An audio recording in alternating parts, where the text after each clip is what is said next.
विभिन्न लोगों की विभिन्न धार्मिक बैकग्राउंड होती है। कोई हिंदू परिवार में पैदा होते हैं, कोई क्रिश्चियन परिवार में पैदा होते हैं, और भी अलग अलग धर्म है तो पैदा होते हैं। कितनों को मैंने देखा है जैसे कि वो क्रिश्चियनिटी के अंदर ही, जैसे कोई कैथलिक परिवार में पैदा हुआ तो वो पैदा तो हो गए, लेकिन बाद में वो कन्वर्ट करके प्रोटेस्टेंट बनते हैं तो उनको लगता है ईश्वर प्राप्ति हुई, कि प्रयास किया मैंने तो वो कन्वर्ट करते हैं। या कोई प्रोटेस्टेंट रहता है वो इवेंजेलिकल बन जाता है, यानी कि क्रिश्चियनिटी के अंतर्गत ही अलग अलग जो चर्च हैं तो एक से दूसरे में कन्वर्ट करेंगे। या कोई इवेंजेलिकल होता है, वो church of the latter Day Saints, उसमें कन्वर्ट हो जाते हैं। यानी कि वो प्रयास करते हैं, खोज करते हैं। अब पैदा हुआ सो हुआ, जहाँ पैदा हुआ वहाँ पैदा हुआ, जिस परिवार में पैदा हुआ, जिस पृष्ठभूमि में पैदा हुआ, तो एक होता है कि उसी को अपनाते हैं, और एक है कि वो चार पर्व त्योहार मानते हैं लेकिन वो आध्यात्मिक ज्ञान तक पहुंच ही नहीं पाते। तो अलग अलग धर्म हैं, लेकिन आप किसी भी, आप हिंदू धर्म पकड़ो, क्रिश्चियन धर्म पकड़ो, इस्लाम पकड़ो, ट्रू रिलीजन, सच्चा धर्म, क्योंकि फॉल्स रिलीजन भी हुए हैं, आज भी हैं। तो सच्चा धर्म वो जहां आप उस ईश्वर तक पहुंचो जो ओमनीपोटेंट, ओमनीसाइंट, ओमनीप्रेजेंट हैं।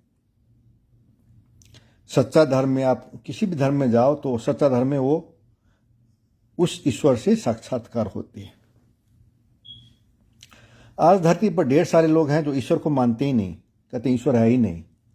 एक कहानी है, कुछ यंग मछलियां नदी में आ रहे थे ग्रुप में, तो आ रहे थे तो एक सीनियर वृद्ध मछली उन्हें रास्ते में मिल गई। तो जैसे वो पास कर रहे थे तो एक दूसरे को ग्रीट किया, हाय हेलो हुआ। तो जाते वक्त वो जो सीनियर मछली थी उन्होंने वो बच्चे मछलियों को कहा, एंजॉय द वाटर बॉयज, पानी एंजॉय करो, कह के वो चली गई। तो जो छोटी छोटी मछलियां थी उन्होंने एक दूसरे को देखा, कहा पानी क्या होता है। तो आज आपको धरती पर ढेर ऐसे लोग मिल जाएंगे जो ईश्वर को मानते ही नहीं, कहता है कहाँ है ईश्वर, प्रमाण दिखाओ। जबकि आग यथार्थ यह है, आप सृष्टि में कहीं भी देख लीजिए, किधर भी नजर घुमा के, पास देखिए, दूर देखिए, सूक्ष्म स्तर पर देखिए, सेलुलर प्रोसेसेस पर देखिए, एटमिक वो एक्शन जो होता है एटमिक लेवल पर उस पर देखिए, सब एटमिक लेवल पर जाइए, या ब्रह्मांड गैलेक्सी स्तर पर जाइए, या लाइफ के विभिन्न प्रोसेसेस हैं उन पर जाइए, या चंद्रमा के जगह पर क्यों है, उस बात का वैज्ञानिक तथ्य देखिए। कोई भी सृष्टि में आप कहीं भी देख लीजिए, स्पष्ट दिखता है कि सब कुछ सोच समझ के निर्णय किया गया है। जैसे कि एक छोटा सा उदाहरण, चंद्रमा अगर ना हो तो पृथ्वी पर जीवन संभव ही नहीं था। यानी कि अर्थ के स्टेबिलिटी के लिए चंद्रमा का वहां होना जरूरी है। वो एक बहुत लगता है, जब आप जानिएगा उस तथ्य को कि कितना जरूरी है तो लगेगा कि नहीं, ये तो किसी न किसी ने सोच समझ के लिया है निर्णय, somebody thought through it। और कोई भी चीज आप देखिए नेचर में, लगता है मिरेकल्स ही मिरेकल्स। इधर देखो आप, तो सारी की सारी सृष्टि पड़ी है, प्रमाण कि नहीं कोई न कोई सृष्टिकर्ता तो है। फिर भी आपको ढेर लोग मिल जाएंगे कि नहीं ईश्वर नहीं है, कहाँ है ईश्वर, कहते मिल जाएंगे। छोटी छोटी मछलियों ने कहा, एक दूसरे को देख के कहा पानी क्या होता है। एक कह के गई कि एंजॉय द वाटर बॉयज, पानी क्या होता है, व्हाट इज वाटर। तो वैसे ईश्वर के बारे में वैसे ही सोचने वाले आज पर्याप्त लोग हैं धरती पर। तो आप किसी भी धार्मिक जो ट्रेडिशन है, कोई भी धर्म हो, तो सच्चा धर्म वो जहां आप जिनके ग्रंथ पढ़ के या जिनके वो जो पूजा आराधना के रास्ते आप की वैसी ईश्वर से साक्षात्कार होती है जो ओमनीसाइंट हैं, ओमनीपोटेंट हैं, ओमनी प्रेजेंट हैं। धर्म सच्चा है कि नहीं वो उसी से मालूम होता है। तो मैं दो धर्मों का उदाहरण लेता हूं। एक हुआ भारतवर्ष का हिंदू धर्म और दूसरा मुख्यतः पश्चिमी। वैसे तो आज अगर क्रिश्चियंस का संख्या देखिएगा तो ज़्यादा ग्लोबल साउथ में है, अफ्रीका लैटिन अमेरिका में सबसे ज़्यादा है क्रिश्चियन, बल्कि यूरोप में कम होते जा रहे हैं, बहुत कम हो गए हैं, अमेरिका में कम होते जा रहे हैं, बहुत कम हो गए हैं। तो इन दो धर्मों के धर्म और भी हैं, सच्चे धर्म और भी हैं, लेकिन इन दो धर्मों का मैं उदाहरण देना चाहता हूं। तो कुछ आए हैं जो देख रहे हैं, I am inviting them to be on camera.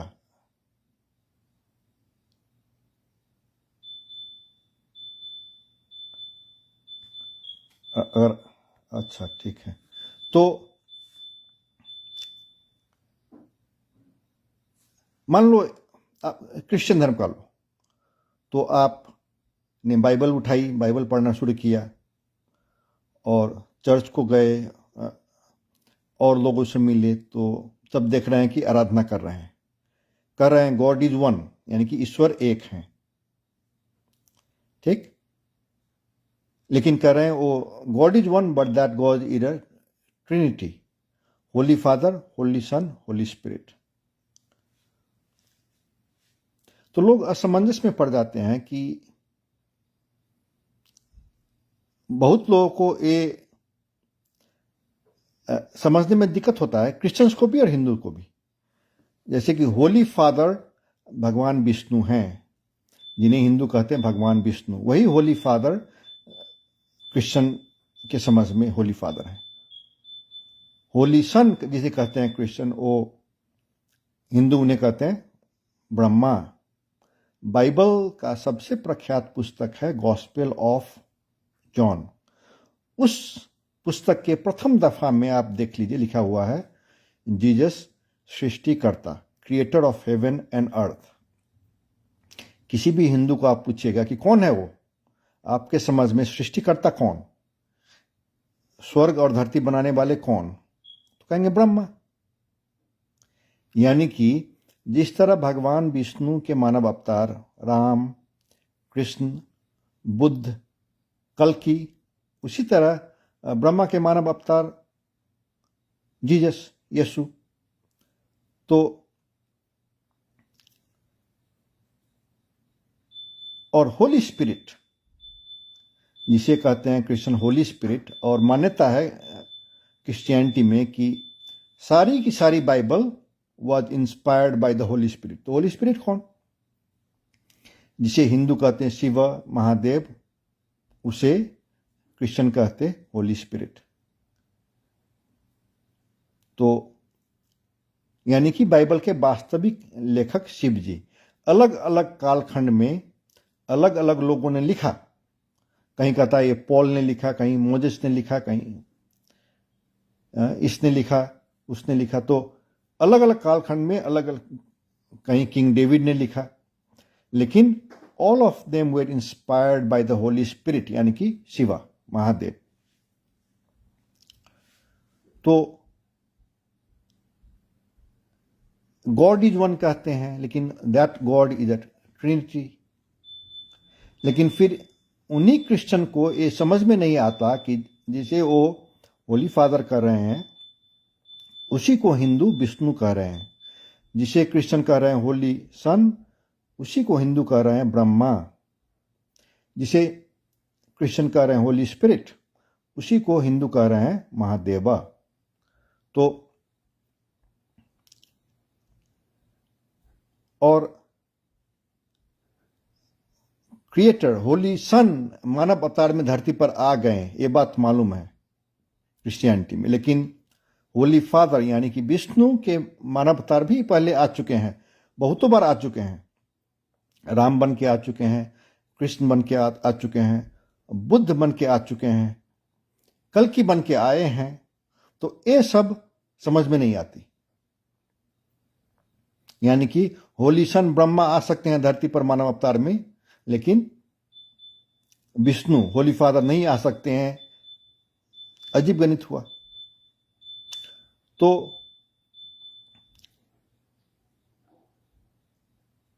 लेकिन गौर से देखिएगा, जैसे कि मैंने कहा, बाइबल का सबसे प्रख्यात पुस्तक गॉस्पेल ऑफ जॉन के प्रथम दफा में लिखा है Jesus creator of heaven and earth, अर्थात यीशु सृष्टिकर्ता। यानी कि प्रमाणित बात है, वो ब्रह्मा की बात कर रहे हैं, यानी कि ब्रह्मा के मानव अवतार यीशु। उसी तरह जैसे आपको ढेर सारे हिंदू मिल जाएंगे, कहेंगे नहीं हम तो हिंदू ग्रंथ पढ़ते हैं, हम तो बाइबल सुना भी नहीं चाहते हैं। वैसे भी क्रिश्चियन मिलेंगे कि नहीं हम सिर्फ बाइबल पढ़ते हैं, हम हिंदू ग्रंथ देखना भी नहीं चाहते हैं। तो ठीक है, आप अपना ही ग्रंथ पढ़िए, वहीं से आपको मिल जाता है ये बात। जैसे कि महाभारत में एक जगह लिखा हुआ है, हे ब्रह्मा आपके ढेर सारे नाम हैं, आपके ढेर सारे नाम हैं। उनमें तो ढेर सारे नामों कहे गए हैं, तो उनमें कोई प्रजापति तो ए ओ करके, तो एक नाम कहा गया है ईसा। ये हिंदू ग्रंथ महाभारत में कहा गया है, हे ब्रह्मा आपके ढेर सारे नाम हैं। तो उस लिस्ट में एक नाम कहा गया है ईसा। ईसा कौन? तो कुरान, मुस्लिम के ग्रंथ कुरान में जिस नाम का सबसे ज्यादा बार जिक्र किया गया है वो है ईसा। तो कुरान का ईसा कौन? तो कुरान का ईसा यानी कि बाइबल का जीसस, जिसे माता मेरी कहती थी यस्वा। यानी कि जब यीशु धरती पर थे तो उनकी माँ यीशु को यस्वा कह के बुलाती थी, नाम था यस्वा। उस समय के इजराइल का बहुत पॉपुलर नाम था। तो उसको जब ग्रीक में अनुवाद किया तो कहने लगे जीसस, यशुआ को बना दिया जीसस। तो अब जीसस प्रख्यात नाम है। तो कोई अभी भी यीशु कहते हैं, कोई ईसा मसीह कहते हैं, तो नाम तो अलग अलग हैं। तो आप महाभारत पढ़िए तो वहां मेंशन किया गया है ईसा, जबकि महाभारत लिखी गई, महाभारत 5000 साल पहले की है और यीशु का जन्म हुआ 2000 साल पहले। तो वो इंफॉर्मेशन उस ईश्वर द्वारा प्रदान किया जाता है जिन्हों भविष्य में क्या होगा वो पहले ही मालूम रहता है। All of time is contained with in God. तो जिस और रामायण में, रामायण की घटनाएं 7000 पहले की, जब रावण का वध हो जाता है तो सूर्य से भी ज्यादा प्रकाश के रूप में ब्रह्मा और महादेव आकाश में ही दिखते हैं और भगवान राम को उनका परिचय दुनिया के सामने देते हैं कि आप विष्णु हैं। तो उस समय ब्रह्मा भगवान राम को, ये रावण के वध के बाद की बात है, उस समय कृष्ण अवतार होने में अभी 2000 साल बाकी थे। उस समय ब्रह्मा उनको जब एड्रेस करते हैं तो एक शब्द, वो नाम कृष्ण भी बोलते हैं कि आप कृष्ण हैं। यानी कि कृष्ण अवतार होना अभी 2000 साल बाकी ही थे। उसी समय ब्रह्मा जब रावण के वध के बाद ब्रह्मा और महादेव जब दिखते हैं आकाश में और परिचय देते हैं तो कहते हैं कि आप कृष्ण हैं। उसी तरह गीता में, जो कि आज से 5000 साल पहले की घटना है, और यीशु का जन्म हुआ 2000 साल पहले, लेकिन गीता में यीशु का आपको मेंशन मिलेगा। अर्जुन एक समय पूछते हैं कि जब धरती पर इतना ज्यादा पाप होगा, आप कह रहे हैं इतना ज्यादा पाप, तो उपाय क्या है? भगवान कृष्ण कहते हैं कि 10,000 लोग में एक लोग प्रयास करेंगे, और जो 10,000 प्रयास करेंगे उसमें एक को सफलता मिलेगी। यानी कि धरती का जो ये रिसाइकलिंग होता है, एक जन्म के बाद दूसरा जन्म, वो जो रिसाइकलिंग होता रहता है, तो उससे उबरने के लिए मतलब उतना कठिन है। तो अर्जुन कहते हैं, और अर्जुन जो प्रश्न कर रहे हैं वो मानव जाति का प्रतिनिधित्व करके प्रश्न कर रहे हैं, वो अपने लिए नहीं कर रहे हैं। भगवान कृष्ण ईश्वर हुए और अर्जुन मानव जाति का प्रतिनिधित्व करके वो प्रश्न कर रहे हैं। तो कहते हैं, आप कहते हैं इतना कठिन है कि 10,000 में एक मनुष्य प्रयास करेगा, और वैसे प्रयास करने वाले 10,000 में एक को सफलता मिलेगी, तो बाकी का क्या होगा? तो भगवान श्री कृष्ण कहते हैं, ओ Arjun, by way of wisdom you will be able to cross the sea of all sin। यानी कि संपूर्ण पाप को पार करने का रास्ता है विजडम। वो नाम कहा गया है, तो बहुत लोग उसका गलत अर्थ लगा देते हैं कि वो पार पाने का रास्ता है बुद्धिमत्ता, यानी कि विजडम, बुद्धिमत्ता, बुद्धिमान बन जाओ, ज्ञानी बन जाओ। लेकिन वो विजडम जो है सो वो ओल्ड टेस्टामेंट, बाइबल के ओल्ड टेस्टामेंट में जीसस का नाम है विजडम, यानी कि ब्रह्मा। उसका अगर आप अनुवाद करिए तो ब्रह्मा ही आता है। तो यानी कि यीशु जो 2000 साल पहले पैदा हुए, उसके बारे में भगवान कृष्ण ने गीता में 5000 साल पहले ही कह दिया।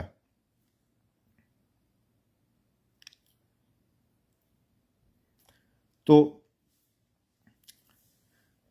क्रिश्चियन अगर खुद अपना बाइबल पढ़े तो उसी बाइबल में उनको ब्रह्मा विष्णु महेश मिल जाते हैं।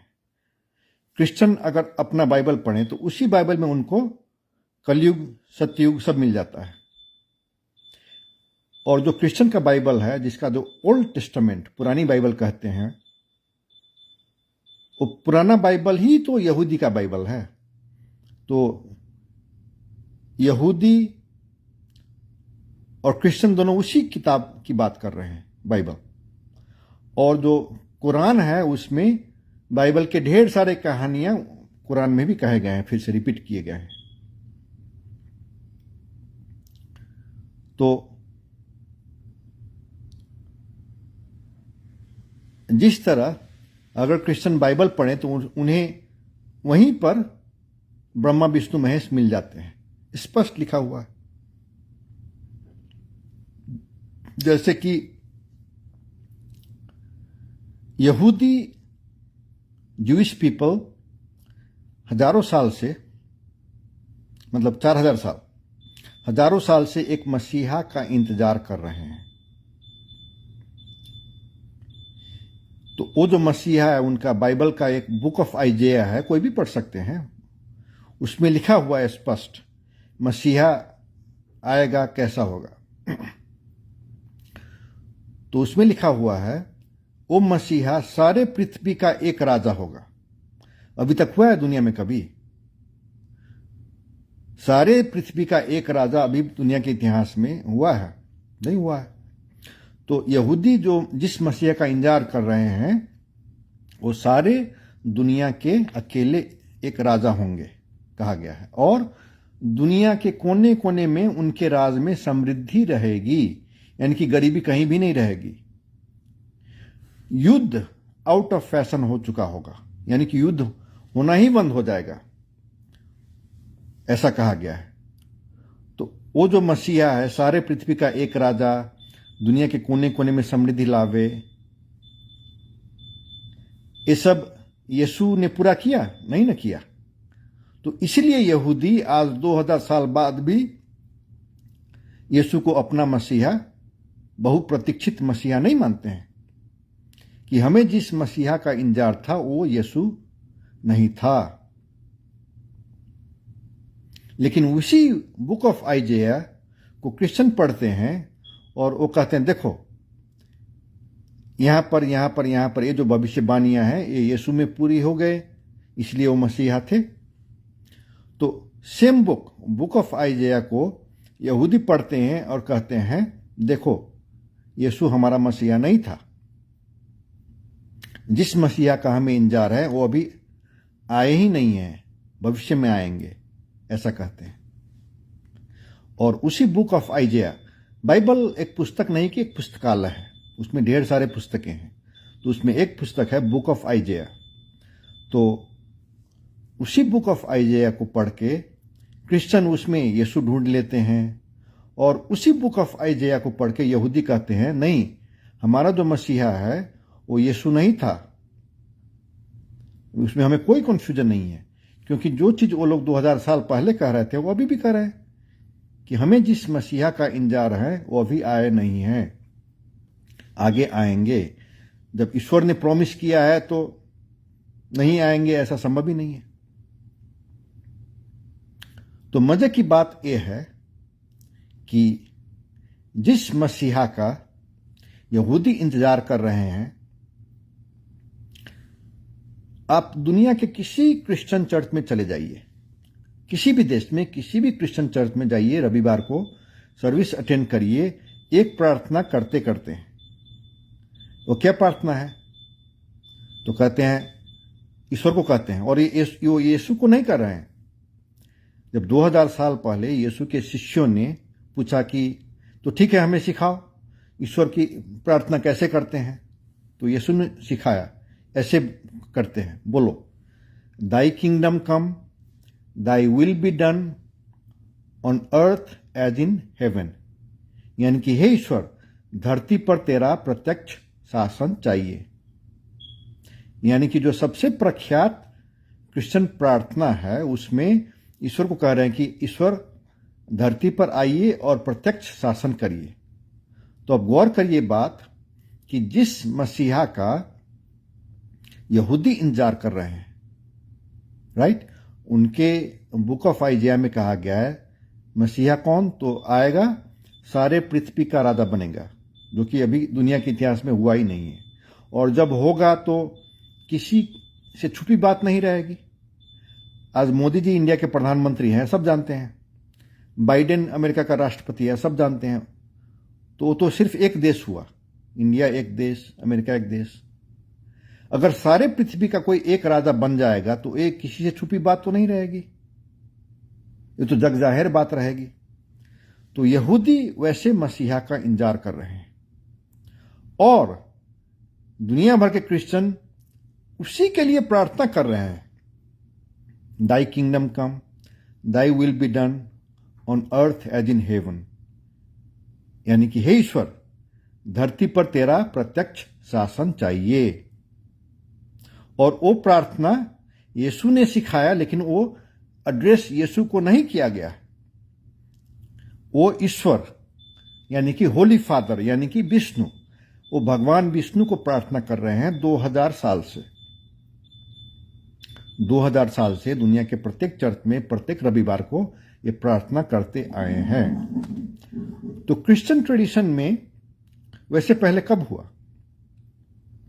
तो जब यहूदी इजिप्ट में गुलाम थे तो 400 साल तक उन्होंने प्रार्थना किया कि हे ईश्वर, इजिप्ट की इस गुलामी से हमें मुक्ति दिला।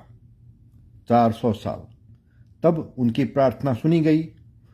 वो बाइबल के बुक ऑफ एक्सोडस में उसका वर्णन मिलता है, और उसके जो घटनाएं हैं जैसे कि समुद्र फट जाती है, ऐसी ऐसी घटनाएं हैं, वो हुई घटनाएं हैं। क्योंकि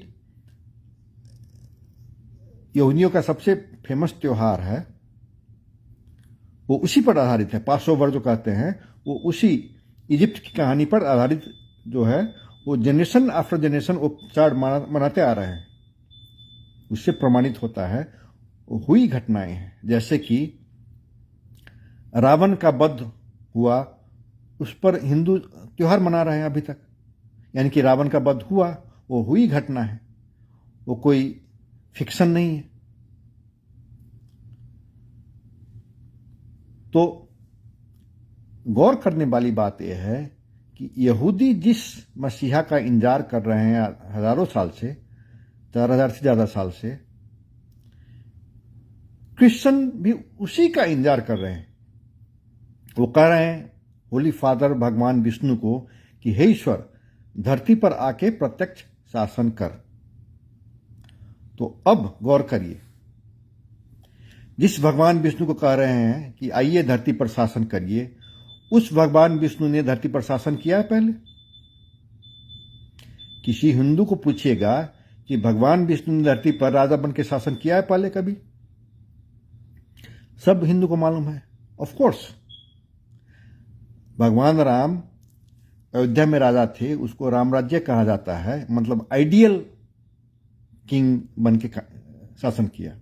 इतने आइडियल थे कि उन्होंने राजा को, एक अच्छे राजा को, अपने प्रजा को अपने परिवार से ज्यादा मानना चाहिए, अपने प्रजा को अपने परिवार से ऊपर मान के काम करना चाहिए।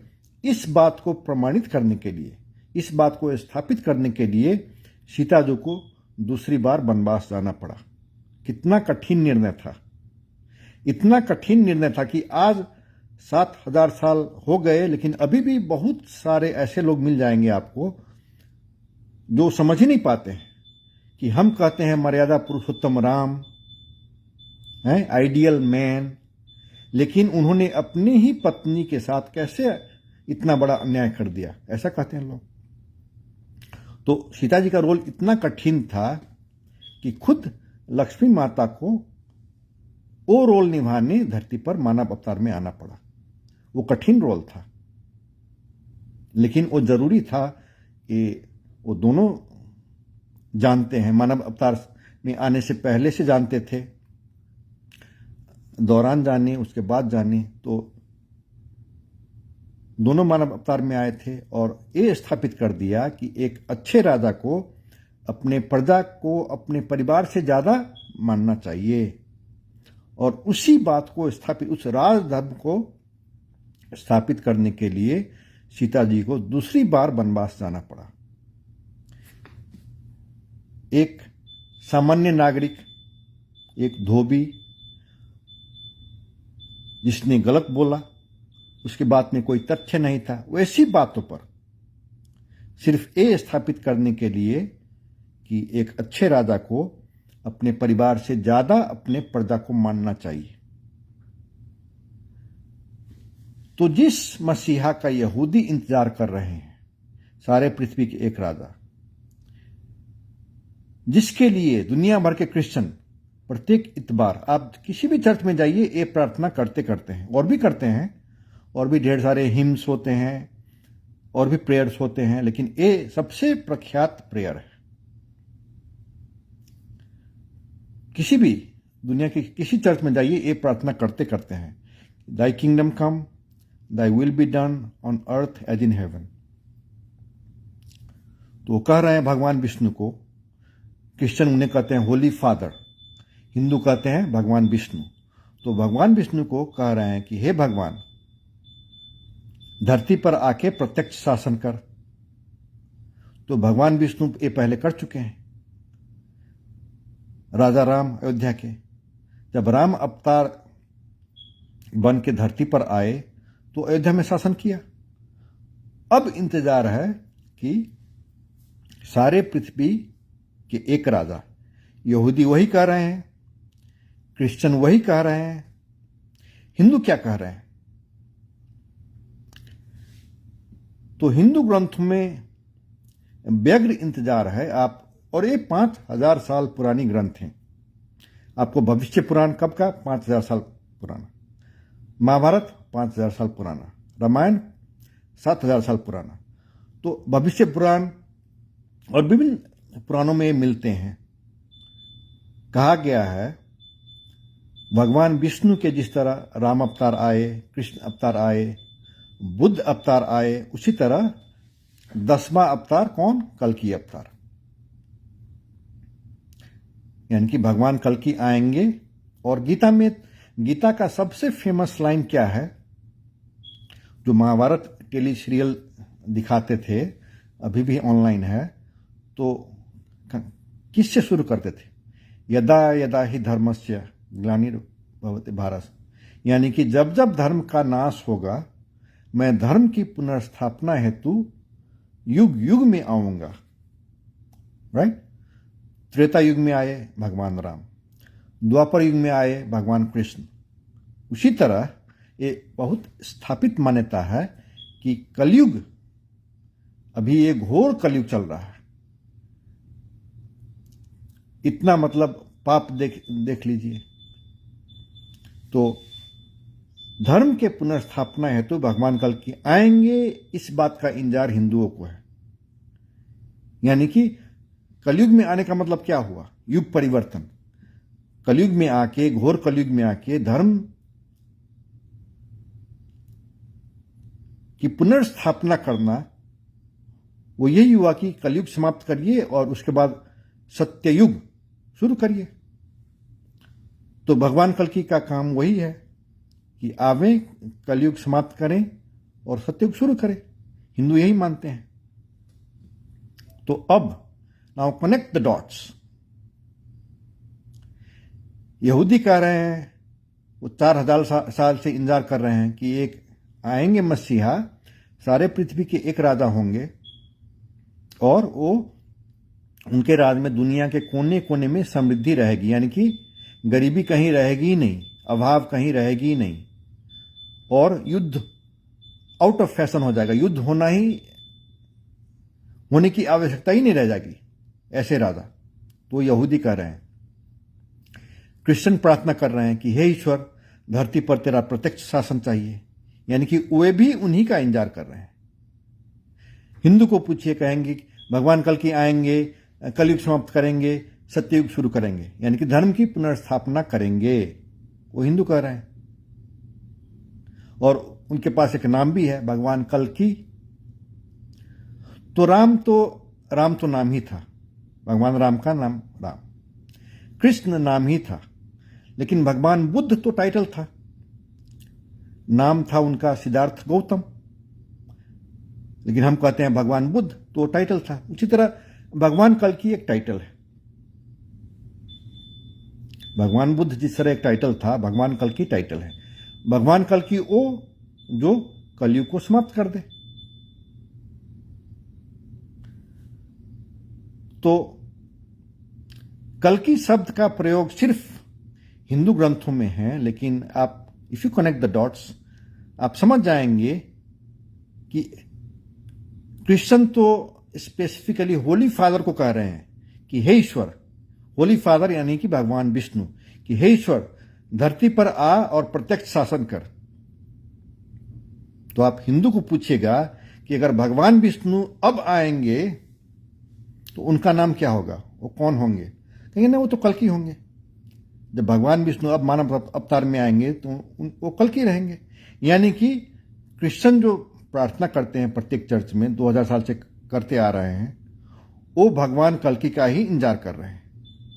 यानी कि यहूदी भी, क्रिश्चियन भी, हिंदू भी एक ही व्यक्ति का इंतजार कर रहे हैं कि भगवान कल्कि आएंगे, सारे पृथ्वी के एक राजा बनेंगे, दुनिया के कोने कोने में समृद्धि, कहीं भी अभाव नहीं रहेगी, युद्ध आउट ऑफ फैशन हो जाएगा।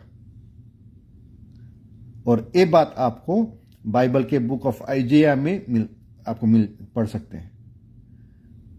नई युग जो आएगी वो कैसी होगी, उसका वर्णन आप बाइबल के बुक ऑफ आइजेया में पढ़ सकते हैं। हालांकि कलयुग, सत्ययुग, ये टर्म्स जो है सो उसमें यूज नहीं किया गया। The end of this age कहा गया है, the coming of a new age कहा गया है, लेकिन ये जो युग का नाम जो है सो सिर्फ हिंदू ट्रेडिशन में मिलता है आपको। तो यहूदी का बात, क्रिश्चियन का बात, हिंदू का बात। अब आइए बुद्ध जो धर्मावलंबी है, तो ये तो स्थापित बात है कि भगवान बुद्ध भगवान विष्णु के मानव अवतार। कैसे स्थापित बात है? तो उन्होंने खुद कहा है, जिस तरह भगवान कृष्ण ने कहा है, मैं ही राम हूं, उसी तरह एक बार भगवान बुद्ध ने भी कहा है, मैं ही राम हूं। ये घटना है जब वो रामायण के अलग अलग घटनाएं के बारे में वो कहते जाते हैं और अंत में क्लेम करते हैं, मैं ही राम हूं। और उनके पैदा होने से पहले ही, उनके पैदा होने से कुछ हजार साल पहले के ग्रंथ हैं जिसमें स्पष्ट कहा गया है कि भगवान विष्णु के अलग अलग अवतार में बुद्ध अवतार भी कहा गया है। तो वो स्थापित बात है। और जितने बुद्धिस्ट हैं दुनिया में, चाहे वो उनको विष्णु अवतार माने या न माने, और मेरे को लगता है अभी अधिकांश बुद्धिस्ट जो अपने आप को बौद्ध धर्मावलंबी कहते हैं, वो भगवान बुद्ध को विष्णु अवतार नहीं मानते हैं। कहते नहीं, हमारा तो अलग अलग धर्म है, वो विष्णु तो हिंदुओं के हैं। लेकिन वे भी जानते हैं एक कहानी। कौन कहानी? जब सिद्धार्थ गौतम पैदा हुए तो एक ज्योतिष राजा सुधोधन उनके पिता से मिलने आए और कहा, हे राजन, ये बालक विशेष है, या तो ये सारे पृथ्वी का राजा बनेगा और नहीं तो ये जोगी बन जाएगा। ये कहानी प्रत्येक बुद्धिस्ट को मालूम है। और ये कहानी वो एम्फसाइज कैसे हो जाता है, तो उसके बाद राजा सुधोधन क्या करते हैं कि उनको तो जोगी नहीं चाहिए था, राजा को अपना बेटा जोगी बन जाए। वो क्यों? नहीं, मैं राजा हूं, मेरा बेटा राजा ही बनेगा। और ये कहा गया सारे पृथ्वी का राजा, तो सारा पृथ्वी का राजा बने। तो जोगी ना बने इसलिए उनको हर संभव सुख सयल दिया गया राजावार के भीतर, एवरी पॉसिबल लग्जरी, ताकि वो जोगी बनने की सोचे ही नहीं। ये भी तो मालूम है सबको, बुद्ध की जीवनी जानने वाले सभी को मालूम है कि उनको प्रत्येक हर संभव सुख सयल दिया गया ताकि वो जोगी ना बने।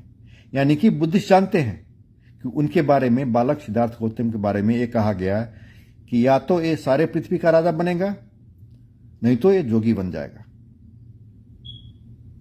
तो राजा सुधोधन के लाख प्रयास के बावजूद भी वो जोगी बने। तो उस समय जोगी बने, लेकिन वो जब भगवान कल्कि के रूप में राजा बनेंगे तो ये इंटरकनेक्टेडनेस आ जाता है। तो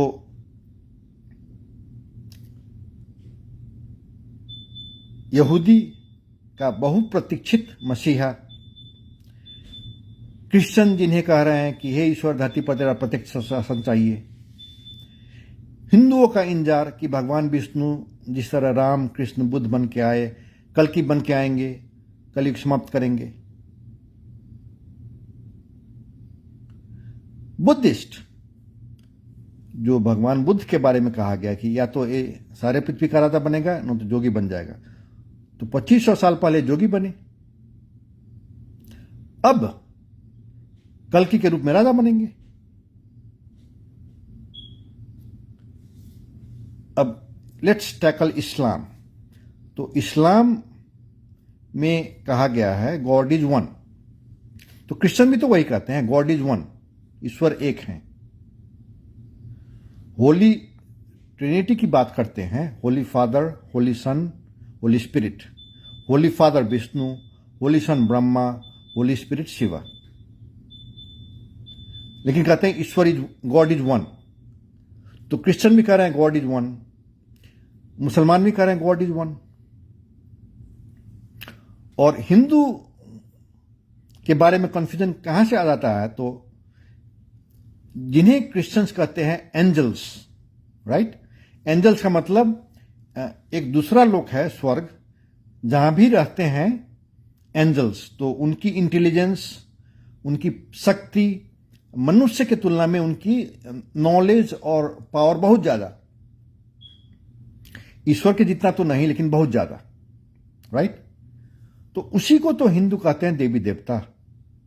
स्वर्ग में जो है, अब क्रिश्चियन कहते हैं hundreds of millions of angels in heaven, Bible में लिखा हुआ है। तो उसी तरह हिंदू भी तो कहते हैं कि स्वर्ग में ढेर सारे देवी देवता हैं। तो देवी देवता और ईश्वर में तो फर्क है। जैसे इंद्र, तो इंद्र देव हुए, लेकिन इंद्र ईश्वर तो नहीं हुए। जैसे क्रिश्चियन कहेंगे एक एंजल का नाम है माइकल, तो माइकल एंजल है, लेकिन माइकल तो गॉड नहीं है। माइकल खुद ईश्वर को वर्शिप करते हैं स्वर्ग में। उसी तरह जो देवी देवता है स्वर्ग में, वो ईश्वर की स्तुति करते हैं स्वर्ग में। महादेव को महादेव क्यों कहा गया है? तो सिर्फ धरती के मनुष्य के देव नहीं कि देवों के देव महादेव, यानी कि जो स्वर्ग में देव हैं उनके भी ईश्वर कौन? तो महादेव, इसीलिए उनका नाम है महादेव। तो देवी देवता और ईश्वर में तो हिंदू भी फर्क करते हैं। ईश्वर तो ब्रह्मा विष्णु महेश को मानते हैं, और आदिशक्ति जैसे शिव शक्ति जो कहते हैं तो उसी में आ जाता है।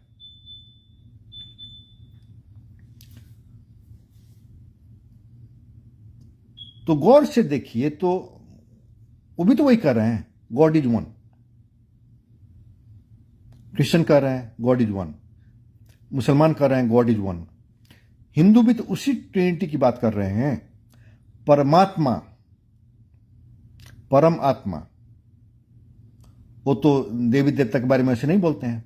परमात्मा यानी कि ईश्वर, गॉड। तो आप किसी भी ट्रेडिशन में जाइए, आप चाहे हिंदू ट्रेडिशन में जाइए, चाहे क्रिश्चियन ट्रेडिशन में जाइए, चाहे किसी भी दूसरे सच्चे धर्म के ट्रेडिशन में जाइए, तो आपको एक ईश्वर से साक्षात्कार होती है। आप पाते हैं कि दैट ईश्वर इज ओमनीसाइंट, यानी कि सब कुछ जानते हैं। ओमनी प्रेजेंट यानी कि सब जगह हैं, उनकी उपस्थिति हर जगह है। ओमनीपोटेंट यानी कि कुछ भी कर सकते हैं। तो एक ऐसा ईश्वर जो सब कुछ जानते हैं, कुछ भी कर सकते हैं और हर जगह है, उस ईश्वर का ज्ञान किसी एक पुस्तक, चाहे वो बाइबल हो या गीता हो या और कोई पुस्तक हो, दुनिया के किसी भी एक पुस्तक में या दुनिया के समस्त पुस्तक में वो ज्ञान अट सकता है क्या? नहीं ना। गीता में श्री कृष्ण ने कहा है, मेरे अनंत ज्ञान का थोड़ा सा हिस्सा इस गीता में है। तो वही बात आप किसी भी धर्म ग्रंथ के बारे में कर सकते हैं, किसी भी वेद, पुराण, बाइबल, कुरान, कहीं भी, यानी कि ईश्वर के अनंत ज्ञान का थोड़ा सा हिस्सा किसी एक पुस्तक में आपको मिल जाएगा। तो अगर आप एक क्रिश्चियन हैं और आप बाइबल के रास्ते आपकी एक ऐसे बीइंग से साक्षात्कार होती है जो कि ओमनीसाइंट, ओमनीपोटेंट, ओमनीप्रेजेंट है, और आप कहिएगा नहीं, ईश्वर का जो ज्ञान है वो सिर्फ और सिर्फ बाइबल में है, डजंट मेक सेंस। अगर ईश्वर का ज्ञान अनंत है तो ये कैसे संभव है कि ईश्वर का सारा ज्ञान इस बाइबल में सीमित है, या किसी भी पुस्तक में सीमित है, या समस्त धरती के समस्त पुस्तक में सीमित है? वो संभव ही नहीं है। तो अलग अलग धर्म वालों को इतना ह्यूमिलिटी दिखाना चाहिए कि ठीक है, मैंने अपने धार्मिक परंपरा के माध्यम से ईश्वर का साक्षात्कार किया, लेकिन वो ईश्वर, उनका ज्ञान अनंत है, शक्ति अनंत है, उनकी उपस्थिति अनंत है, इसलिए मेरी जो धर्म ग्रंथ है वो ईश्वर के ज्ञान का थोड़ा सा हिस्सा मेरे ग्रंथ में है, यानी कि उनका और भी ज्ञान और ग्रंथों में हो सकते हैं, पॉसिबल। और अगर ईश्वर की शक्ति अनंत है, ईश्वर की शक्ति अगर अनंत है तो वो तो कुछ भी कर सकते हैं। तो ईश्वर ने अब तक जो किया वो सिर्फ एक धर्म ग्रंथ में वर्णन संभव हो, वो संभव ही नहीं है। कि ईश्वर ने अब तक जो किया वो सिर्फ और सिर्फ बाइबल में है, डजंट मेक सेंस। या रामायण में है, डजंट मेक सेंस। या महाभारत में है, डजंट मेक सेंस। क्योंकि अगर ईश्वर ने अब तक जो किया वो सिर्फ महाभारत में है, महाभारत में सब चीज है, ईश्वर ने आज तक जो किया सब महाभारत में वर्णन किया गया है, अगर तो तब तो वो इन्फिनिट गॉड तो नहीं हुए, ओमनीसाइंट, ओमनीपोटेंट, ओमनीप्रेजेंट गॉड तो नहीं हुए। क्योंकि जो गॉड ओमनीपोटेंट हैं वो उन्होंने क्या क्या किया अभी तक, वो किसको मालूम। इसीलिए किसी भी धर्म के लोग हो, चाहे हिंदू हो, क्रिश्चियन हो या और भी हो, उन्हें इतना ह्यूमिलिटी दिखाना चाहिए कि हम जिस ईश्वर की बात कर रहे हैं वो ईश्वर, उनका गुण ही है कि वो ओमनीसाइंट, ओमनी प्रेजेंट, ओमनीपोटेंट हैं। और चूंकि वो ओमनीसाइंट, ओमनी प्रेजेंट, ओमनीपोटेंट है, यानी कि ओमनीसाइंट उनके ज्ञान का कोई अंत ही नहीं, अनंत ज्ञानी। ओमनीपोटेंट यानी कि सर्वशक्तिमान, यानी कि कभी भी कुछ भी कर सकते हैं। और ओमनी प्रेजेंट यानी कि वो कण कण में है, हर उनकी उपस्थिति हर जगह है। गीता में श्री कृष्ण कहते हैं, I am aware of the spin off every atom. I am aware of the spin off every atom, यानी कि उनकी उपस्थिति उस किस्म की है।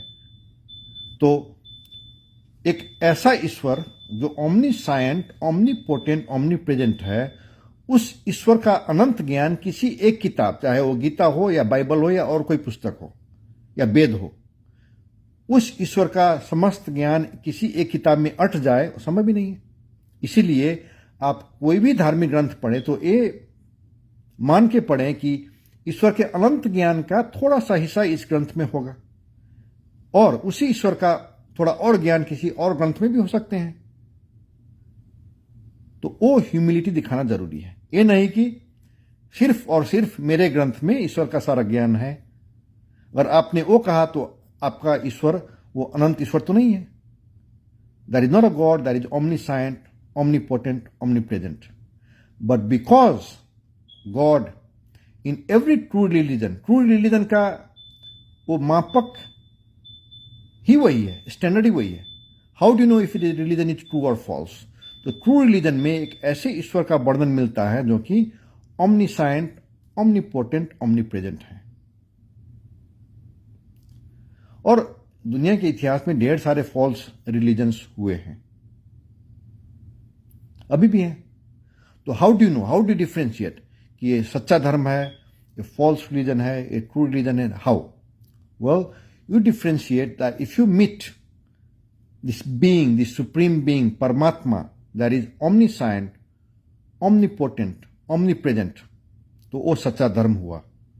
तो आपको वो हिंदू धर्म में मिल जाता है, क्रिश्चियन धर्म में मिल जाता है। जिसे कहते हैं हिंदू ब्रह्मा, विष्णु, महेश, उसको क्रिश्चियन कहते हैं Holi Son, Holi Father, Holi spirit. और बाइबल में लिखा हुआ है कि although the Bible was written by different individuals at different time periods, they were all inspired by the Holy Spirit, यानी कि शिवा, महादेव, शंभु, पशुपतिनाथ। यानी कि बाइबल के वास्तविक लेखक पशुपतिनाथ, शिवा, महादेव। तो मैंने ये भूमिका बांधी कि अलग अलग धर्म के उदाहरण लिए कि देखिए ईश्वर तो एक ही है। अगर सृष्टि एक है तो सृष्टिकर्ता कितने होंगे? ये तो ईश्वर तो प्राइम मिनिस्टर, प्रेसिडेंट की तरह नहीं होते कि भारत का प्राइम मिनिस्टर मोदी तो अमेरिका का प्रेसिडेंट बाइडेन। ईश्वर तो वैसे नहीं होता कि इंडिया का ईश्वर एक, अमेरिका का ईश्वर दूसरा, वैसा तो नहीं होता। सारे ब्रह्मांड के ईश्वर एक, सिर्फ सारे पृथ्वी के नहीं, सारे ब्रह्मांड के ईश्वर एक। और सिर्फ सारे ब्रह्मांड के एक ईश्वर नहीं, इतने ढेर सारे ब्रह्मांड हैं, मल्टीवर्स। फिजिक्स आज स्ट्रगल कर रही उस कॉन्सेप्ट से, वहां पर अभी पहुंची भी नहीं है। मल्टीवर्स के फिजिक्स पर अभी वहां पहुंची भी नहीं है।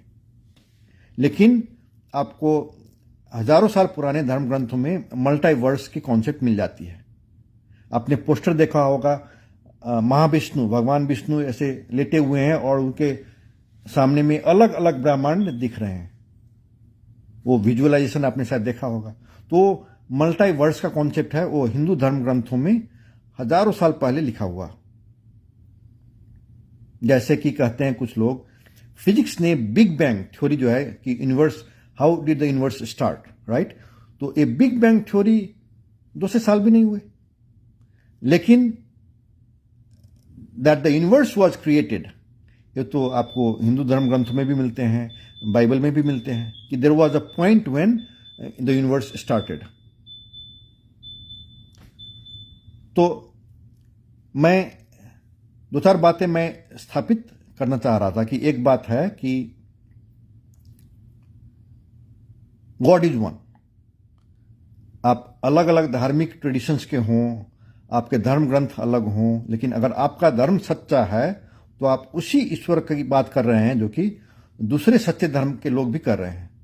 और मैंने दो सटीक उदाहरण दिए कि हिंदू धर्म के दो होली ट्रिनिटी कहते हैं, हिंदू धर्म के वही होली ट्रिनिटी तो क्रिश्चियन के होली ट्रिनिटी हैं।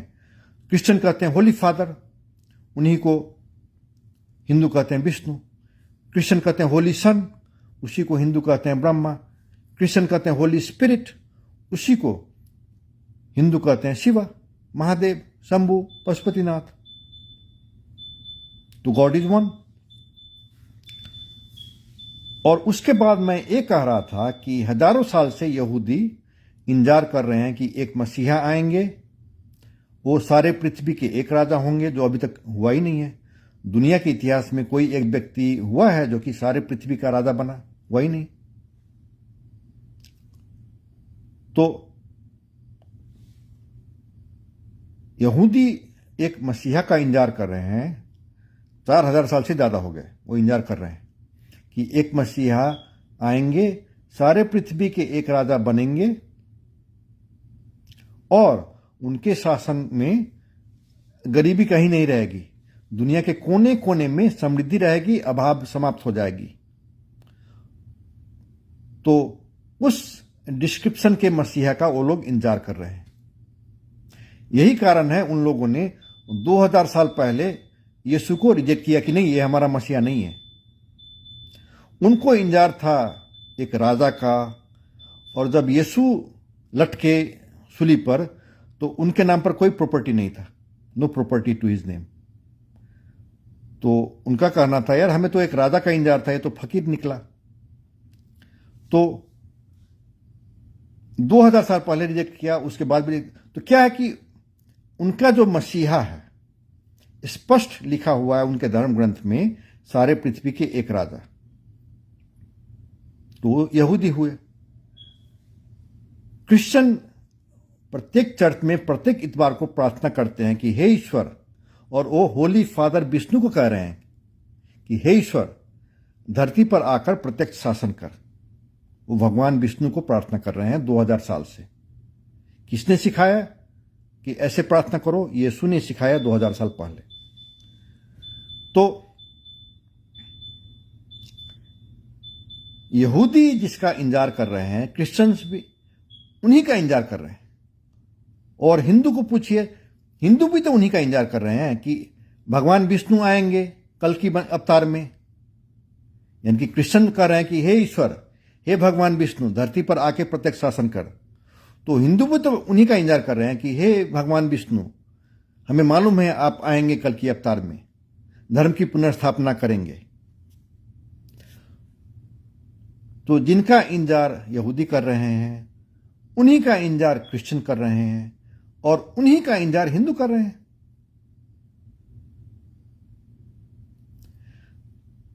रह गई मुसलमानों की बात, तो मुसलमान इंतजार कर रहे हैं कि प्रॉफेट मोहम्मद, जो 1400 साल पहले जिन्हें मैसेज मिला, कुरान दी गई और उसके आधार पर जो धर्म शुरू हुआ, वो फिर आएंगे।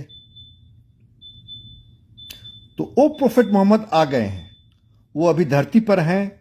वो उनका नाम इमाम मेहदी है, लेकिन अभी उन्हें अपना परिचय मालूम नहीं।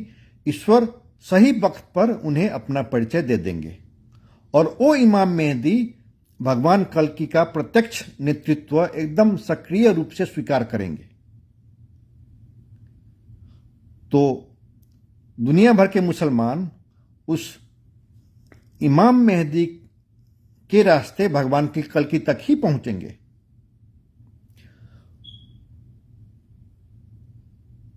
तो विभिन्न भविष्यवाणियां हैं, राइट। जैसे कि एक भविष्यवाणी है कि दुनिया के कुछ धर्म समाप्त हो जाएंगे। तो जिन धर्मों का नाम लिया गया कि ये धर्म समाप्त हो जाएगा, ये धर्म समाप्त हो जाएगा, अगर उन धर्मों का नाम लीजिए तो वो लोग गुस्सा हो जाएंगे शायद कि क्या बात कर रहे हो, हमारा धर्म क्यों समाप्त हो जाएगा, हमारा सच्चा धर्म है, this is the true religion. सब तो वही कहते हैं कि ये सच्चा धर्म है, मेरा धर्म क्यों समाप्त हो जाएगा। तो ऐसी बात हुई कि कोसी नदी है, गंडक नदी है, शारदा नदी है। कोसी को, गंडक को, शारदा को अगर कहा जाए कि तुम समाप्त होने जा रहे हो, तो क्या वो दुख की बात है कि वो समाप्त होने जा रहे हैं, या वो परम हर्ष की बात है कि वे गंगा बनने जा रहे हैं?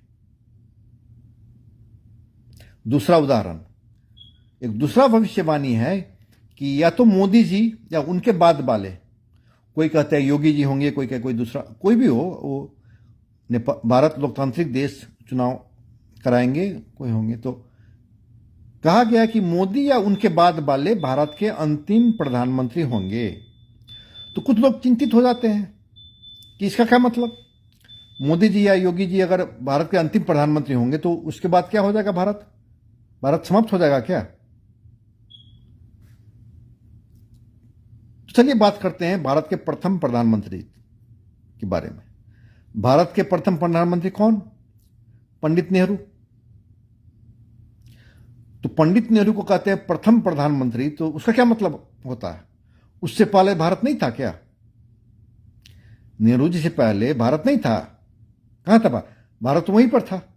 वो भूमि तो कब का है, तो भारत वहीं था, लेकिन जिसे आज भारत कहते हैं, एक आजाद भारत, उसके प्रथम प्रधानमंत्री नेहरू जी। उसी तरह भारत वहीं रहेगा, लेकिन राजा भरत के नाम पर देश का नाम पड़ा भारत। उस देश का नाम भगवान कल्कि के नाम पर कल्किस्तान होने जा रहा है। कल्किस्तान। तो भारत नाम का देश रहेगा ही नहीं। तो उसके आधार पर कहा जा रहा है कि मोदी जी अथवा उसके बाद वाले योगी जी और कोई अगर होंगे तो वे भारत के अंतिम प्रधानमंत्री होंगे, यानी कि उसके बाद भारत का नाम भारत नहीं रहेगा, भारत का नाम बदल के कल्किस्तान हो जाएगा। ये भविष्यवाणी है। तो भगवान कल्कि की बात करते हैं। ये अलग अलग धर्म के लोग, राइट, यहूदी इंतजार कर रहे हैं, क्रिश्चियन प्रार्थना कर रहे हैं कि हे ईश्वर आजा आजा आजा, धरती पर आके शासन कर। हिंदू इंतजार कर रहे हैं कि भगवान विष्णु के कल्कि अवतार आएंगे। बुद्धिस्ट को मालूम नहीं, लेकिन भगवान बुद्ध के बारे में कहा गया या तो जोगी बनेंगे या सारे पृथ्वी के राजा बनेंगे। तो एक जन्म में अगर जोगी बने, अगर दूसरे जन्म में सारे पृथ्वी के राजा बन गए, तो उन्हें भी एहसास होगा। दुनिया भर के मुसलमान इंतजार कर रहे हैं, प्रॉफिट मोहम्मद आएंगे। तो जो आएंगे और उनकी परिचय स्थापित होगी, और वो प्रॉफिट मोहम्मद भगवान कल्कि का प्रत्यक्ष नेतृत्व सक्रिय रूप से स्वीकार करें, माने, तो आ गए मुसलमान, उनके नेतृत्व को मानेंगे। तो अब 4 युग की बात करते हैं। अभी का कलयुग जो कि 5000 साल से चला आ रहा है।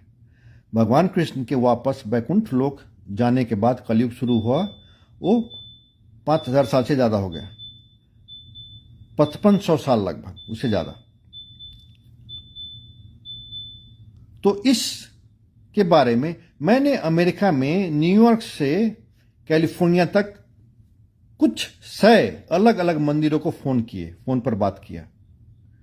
मेरे को आश्चर्य इस बात का हुआ कि अधिकांश लोग, पंडित लोग स्पेशली, ये मानते हैं कि ये जो अभी कलयुग में हम लोग हैं, ये अभी 4 लाख साल और चलेगी।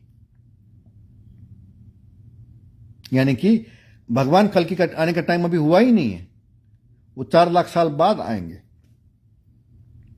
तो अगर यहूदी भी भगवान कल्कि का ही इंतजार कर रहे हैं, क्रिश्चियन भी भगवान कल्कि का ही इंतजार कर रहे हैं, तो क्या वे 4 लाख साल का इंतजार कर रहे हैं?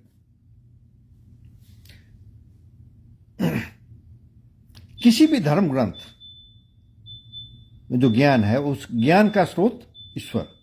तो ईश्वर तो किसी भी धर्म ग्रंथ से ऊपर होते हैं। किसी भी धर्म ग्रंथ, कोई भी धर्म ग्रंथ। तो भगवान कृष्ण के बारे में स्थापित बात है, उस पर लोग मतलब 5,000 साल मानते हैं कि हाँ भगवान कृष्ण धरती पर 5,000 साल पहले थे, वो बात मानते हैं, वो बात स्थापित है। यानी कि द्वापर युग खत्म हुआ और कलयुग शुरू हुआ कब, तो लगभग 5,000 साल पहले।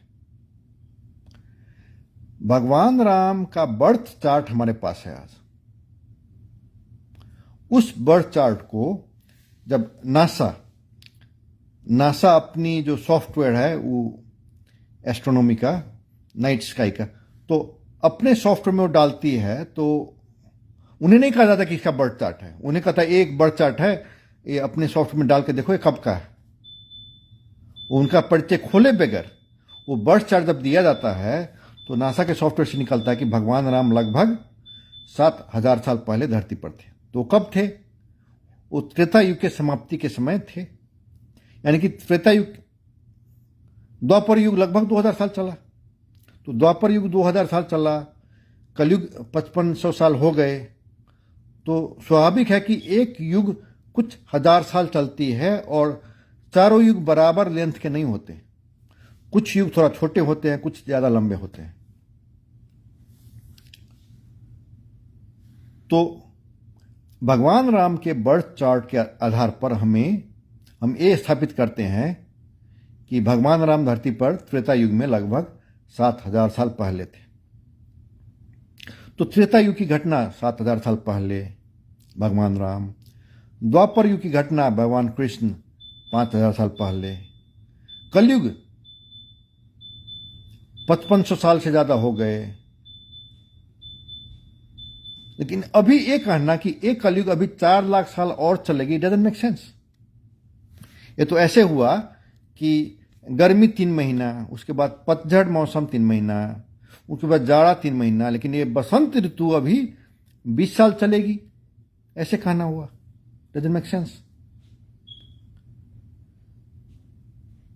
दूसरी बात, रामायण और महाभारत, इन दोनों ग्रंथों में जितने जो प्रमुख घटनाएं हैं, प्रत्येक प्रमुख घटनाओं के साथ रात्रि आकाश का बहुत सूक्ष्म वर्णन है, बहुत स्पेसिफिक वर्णन, इतना अच्छा वर्णन है कि उसको आज मॉडर्न एस्ट्रोनॉमी उस वर्णन को यूज कर सकती है, इतना अच्छा वर्णन है। उस वर्णन का महत्व यह है कि रात की जो आकाश होती है, पूरी आकाश, उसका जो पैटर्न होता है वो कभी भी रिपीट नहीं होता। यानी कि आज के रात की आकाश वर्णन आप लिख के रख दीजिए, उस वर्णन को 10,000 साल बाद कोई जो ज्ञानी व्यक्ति पढ़े, उसके आधार पर वो डेटिंग कर सकते हैं कि ये कब का वर्णन है, वो आज का डेट कर सकेंगे। तो रामायण में और महाभारत में इतना रात्रि आकाश का वर्णन इतना अच्छा है कि आज वो मॉडर्न एस्ट्रोनॉमी उसको यूज कर सकती है। यानी कि उस समय का जिन्होंने वो लिखा उनका ज्ञान उतना अच्छा था, मॉडर्न एस्ट्रोनॉमी के स्टैंडर्ड से उनका ज्ञान बहुत अच्छा था। तो उससे क्या पता चलता है, जो वर्णन है रामायण के प्रमुख घटनाओं का और महाभारत के प्रमुख घटनाओं के साथ जो रात्रि आकाश का वर्णन है, उसको जब आप आज के फिजिक्स, आज के एस्ट्रोनॉमी के आधार पर जो कैलकुलेट करते हैं, तो क्या निकलता है, यही निकलता है कि रामायण की घटनाएं मोटा मोटी 7,000 साल पहले की और महाभारत की घटनाएं मोटा मोटी 5,000 साल पहले की। आपने सुना होगा बहुत लोग जो हिंदू भी, सिर्फ गैर हिंदू नहीं, रामायण पढ़ते हैं, महाभारत पढ़ते हैं, कहता है ये फिक्शन है, ये मिथ है, ये ग्रीक मिथोलॉजी की तरह है, ये होमर इलियड ओडिसी की तरह ये महाकाव्य में एक ग्रंथ है, ये फिक्शन है। यानी कि जो घटनाएं आप पढ़ते हैं महाभारत में, रामायण में, ऐसा हो ही नहीं सकता, ये धरती पर ऐसा हो ही नहीं सकता, मानते ही नहीं है। तो इसका दूसरा पक्ष देखिए, एक घटना महाभारत की है, नकुल और सहदेव, शायद नकुल और सहदेव सपने में कुछ देखते हैं, उनको अजीब लगता है, तो वो भगवान कृष्ण को वर्णन करते हैं कि हमने सपना में ये देखा, क्या अर्थ निकलता है इसका। तो भगवान कृष्ण ने कहा कि आपने जो देखा वो कलयुग में होने वाली घटनाएं हैं, कलयुग में ऐसे होंगे। तो नकुल और सहदेव, उनको पतियाना मुश्किल हो गया कि धरती पर ऐसा भी हो सकता है। तो सिर्फ कलयुग के लोगों को पिछले द्वापर युग या त्रेता युग की घटना पतियाने में मुश्किल हो रहा है। सिर्फ वो बात नहीं है कि जो द्वापर युग के दो पात्र थे नकुल और सहदेव, उनको जब कहा गया कि कलयुग में ऐसा होगा वैसा होगा, तो उनको समझना और पतियाना मुश्किल होगा कि ऐसा भी संभव है क्या, मनुष्य के मनुष्य प्रति व्यवहार इतना खराब हो सकता है, ये भी संभव है। तो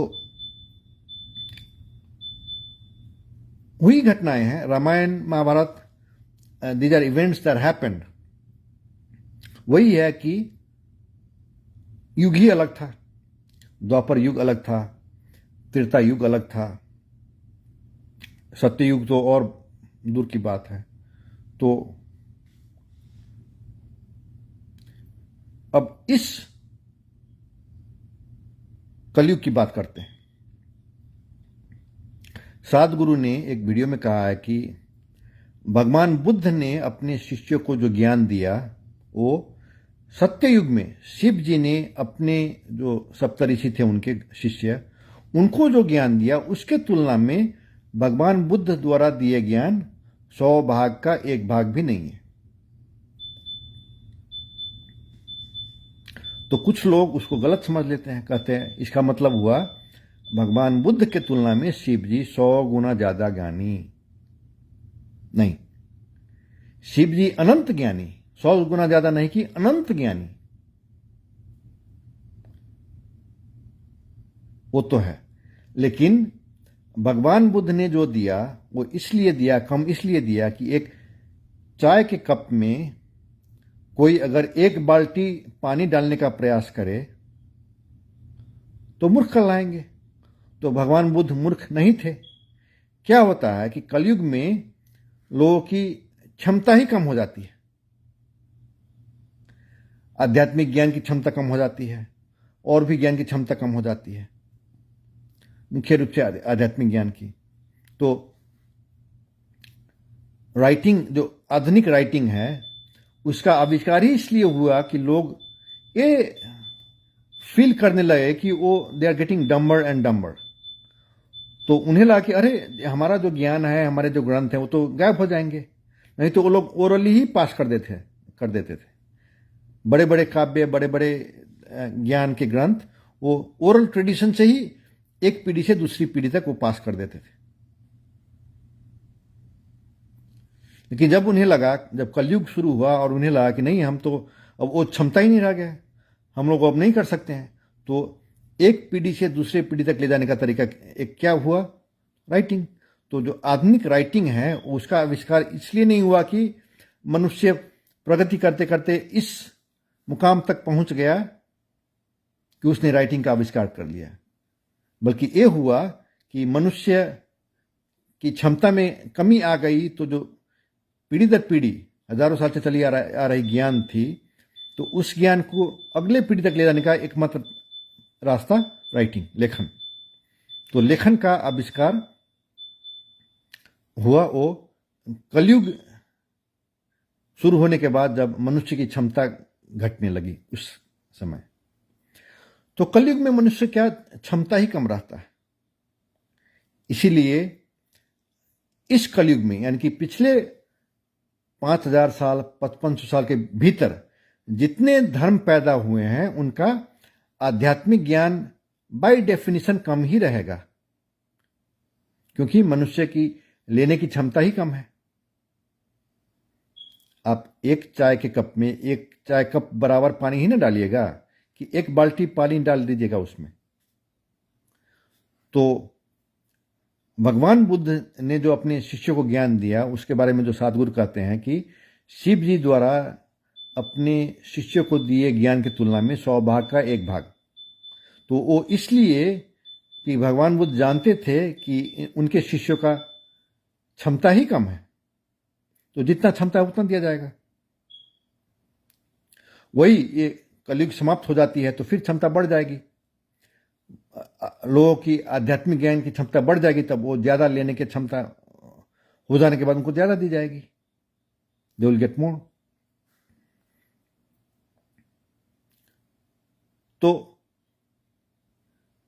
कलयुग, इससे पहले द्वापर युग, उससे पहले त्रेता युग, उससे पहले सत्य युग। तो सत्ययुग की घटना, मोदी जी जहाँ से पार्लियामेंट में पहुँचते हैं काशी बनारस से, तो वो काशी बनारस शहर 10,000 साल पुरानी शहर, वो हिंदू भी वही बात कहते हैं, गैर हिंदू भी वही बात कहते हैं, और जो धर्म न मानने वाले हों, जो नास्तिक लोग हों, वो भी कुछ फिजिक्स वगैरह पढ़े लोग हों, कार्बन डेटिंग वगैरह क्या क्या करते हैं, तो वो भी जो डेटिंग करते हैं तो कहते हैं ये शहर 10,000 साल पुराना है। यानी कि 3-4 अलग अलग एंगल से वो डेट स्थापित हो जाता है। तो वो शहर किसने स्थापित किया? वो शहर सत्ययुग में शिव जी के जो शिष्य थे सप्तऋषि, उन्होंने शिव जी की आराधना के लिए वो काशी बनारस स्थापित किया। सत्ययुग के शुरुआत में या अंत में नहीं मैंने कह रहा हूं, मैंने कहा सत्ययुग में एक बार कहीं कोई एक पॉइंट पर। तो सत्ययुग की घटना 10,000 साल पहले। तो मैंने जो कहा रामायण के बारे में, महाभारत के बारे में, भगवान राम के बर्थ चार्ट के बारे में, काशी बनारस के बारे में, इससे ये प्रमाणित हो जाती है कि एक युग कुछ 1000 साल चलती है, अ फ्यू थाउजेंड ईयर्स, और प्रत्येक युग बराबर लेंथ की नहीं होती, क्योंकि द्वापर युग सिर्फ 2000 साल चली। रामायण और महाभारत का डिफरेंस है, टाइम डिफरेंस अबाउट 2000 ईयर्स। तो अभी मैंने कहा कि मैंने अमेरिका में न्यूयॉर्क से कैलिफोर्निया तक, north Carolina, Florida, Texas, California, Oregon, Illinois, जगह जगह मैंने कुछ 100 अलग अलग मंदिरों को फोन करके बात किया। तो मेरे को आश्चर्य हुआ कि ढेर सारे लोग कह रहे हैं, विशेष करके पंडित लोग कह रहे हैं कि एक कलयुग अभी 4 लाख साल और चलेगा। तो इस कंफ्यूजन का जवाब आपको 5,000 साल पहले दे दिया गया। Excuse me. भविष्य पुराण में, जो कि 5,000 साल पुरानी ग्रंथ है, उसमें नारद मुनि माता लक्ष्मी को पूछते हैं कि हे माता, धरती पर कंफ्यूजन होगी, कोई कहेंगे कलयुग 5,000 साल, कोई कहेंगे 50,000 साल, कोई कहेंगे 5 लाख साल। तो इस कंफ्यूजन को दूर करने के लिए हाउ विल पीपल नो, लोगों को धरती पर कैसे पता चलेगा कि कलयुग अब समाप्त होने को है? हाउ? तो जवाब आता है कि मंदिरों में ताले पड़े होंगे और दारू के दुकान में लोगों की लाइन लगी होगी। तो ये भविष्यवाणी मैं बचपन से सुनता आ रहा हूं, और मेरे को आश्चर्य होता था कि ये कैसे संभव है, हाउ इज इट पॉसिबल। एक दो मंदिर में ताले पड़ सकते हैं, कभी कोई कंस्ट्रक्शन करना हो या कोई किसी मंदिर के पास पुजारी नहीं है, तो 2-4 मंदिर, 5-10 मंदिर बंद हो सकते हैं, वो मैं मानता हूं। लेकिन मंदिर बाय डेफिनेशन दिन भर खुले रहने की जगह, कभी भी जाओ आप, खुली रहती है। तो सारे के सारे मंदिर में ताले कैसे पड़ सकते हैं? How is that possible?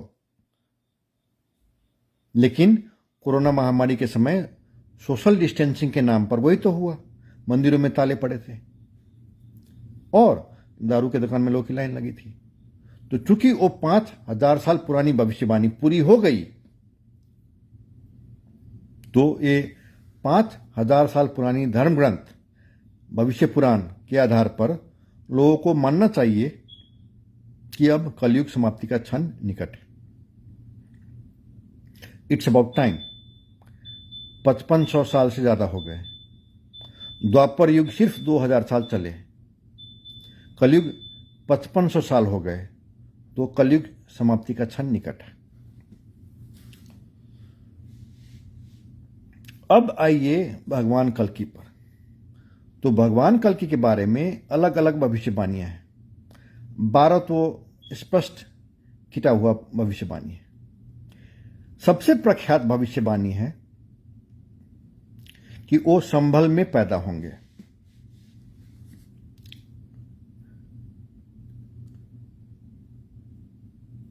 Like, I don't know why people are fixated on that one prophecy.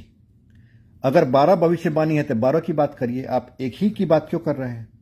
लेकिन फॉर सम रीजन वो सबसे प्रख्यात भविष्यवाणी है, उस पर आप ढेर सारे लोग कमेंट करते मिल जाएंगे। कहते हैं भगवान कल्कि संभल में पैदा होंगे, तो संभल कहाँ है?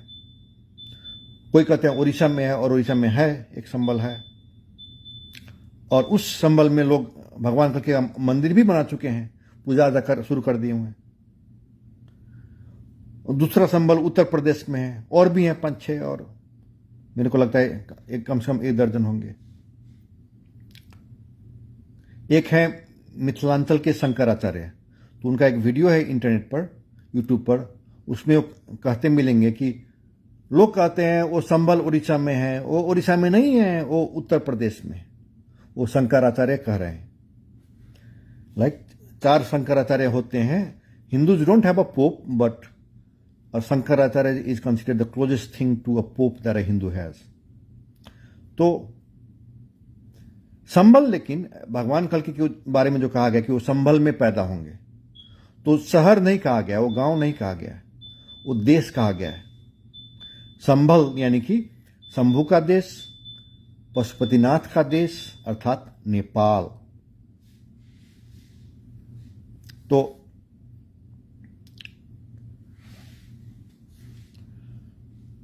नेपाल में पैदा होंगे। कहा गया पवित्र मिट्टी पर पैदा होंगे। तो जनकपुर धाम के नजदीक है मटिहानी। मटिहानी का मिट्टी इतना पवित्र माना जाता है कि खुद सीता जी के स्वयंवर में वहां से मिट्टी ले जाया गया था। त्रेता युग में सीता जी के स्वयंवर के समय पवित्र मिट्टी मटिहानी से ले जाया गया था। कहा गया है दूध के नदी के किनारे में पैदा होंगे। तो जो मटिहानी शहर है वो दूधमती नदी के किनारे में बसी है। कहा गया है पिता का नाम, कहा गया है माता का नाम, कहा गया है पत्नी का नाम, कहा गया है 2 पुत्र होंगे, उनके नाम होंगे ए और ए। इस तरह 12 भविष्यवाणी। तो 12 में 11 पूरे हो चुके हैं। 12 में 11 पूरे हो चुके हैं। उन 11 भविष्यवाणी के आधार पर परिचय स्थापित होती है, यानी कि भगवान कल्कि धरती पर आ चुके हैं। तो भगवान कल्कि का काम क्या है? काम है कलयुग की समाप्ति, सत्ययुग का शुरुआत। तो जब कलयुग समाप्त हो जाएगी तो सारी दुनिया देखेगी कलयुग समाप्त हो गया, तो उसके बाद परिचय स्वतः स्थापित हो जाएगी। लेकिन कलयुग समाप्त होने से पहले तो उसका रोड मैप आएगा। तो रोड मैप आ गया है,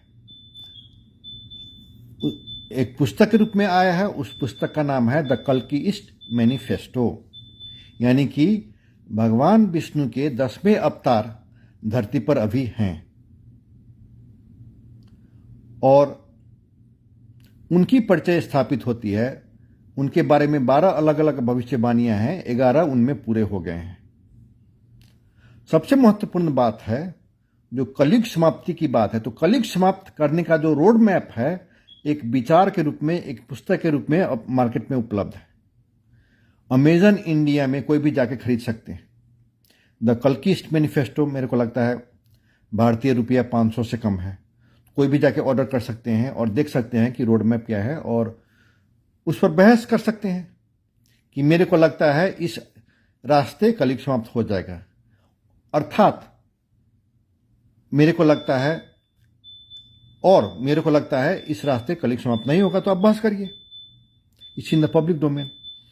तो पहले तो रोड मैप आया है, उसके बाद पहला देश नेपाल, जहां सत्ययुग समाज पार्टी चुनाव लड़ेगी, चुनाव क्लीन स्वीप करेगी और उस पुस्तक के आधार पर नेपाल में कलयुग समाप्त करके सत्ययुग की स्थापना करेगी। तो पहले विचार आया, उसके बाद एक देश में लोग देखेंगे, दुनिया भर के लोग देखेंगे, देखो एक नया व्यवस्था आ गया है। और उसके बाद भारत चीन के रास्ते होते होते दुनिया के प्रत्येक देश तक जाएगी, दुनिया के प्रत्येक देश में गई, उसके बाद कलयुग समाप्त, सत्ययुग शुरू। तो भगवान कल की धरती पर हैं, आ गए हैं, काम शुरू हो चुका है और ये जन सहभागिता वाली बात है। दुनिया भर के लोग इसमें सहभागी होंगे, काम वैसे होगा। ये नहीं कि भगवान आया जादू मंत्र कर दिया, नहीं।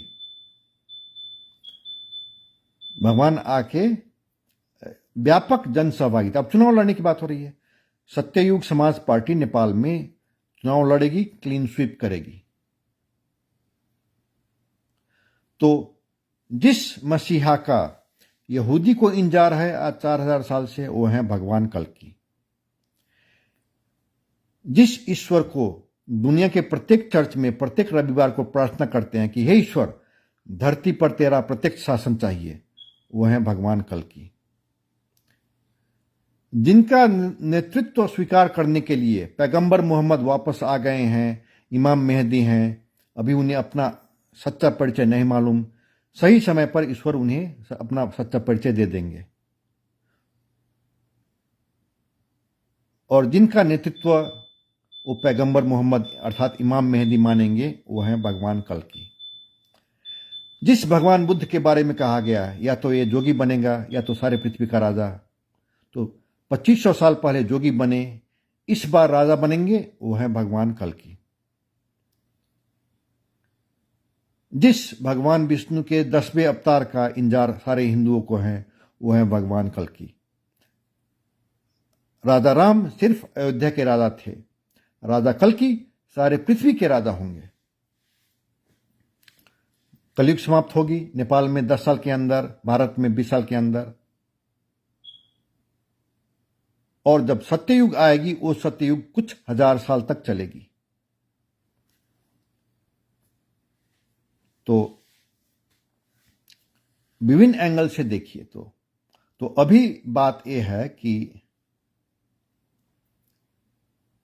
ये जो पुस्तक आई हुई है मार्केट में, द कल्किस्ट मैनिफेस्टो, उसका दूसरा नाम है द कर्मिस्ट मैनिफेस्टो, दूसरा वॉल्यूम आने को है।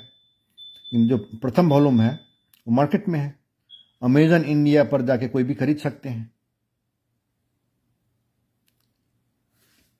तो आज आपका कर्तव्य बनता है कि वो पुस्तक एक ऑर्डर करिए, लीजिए और उस पर विचार विमर्श शुरू करिए, छलफल हो, सहमति असहमति प्रकट हो।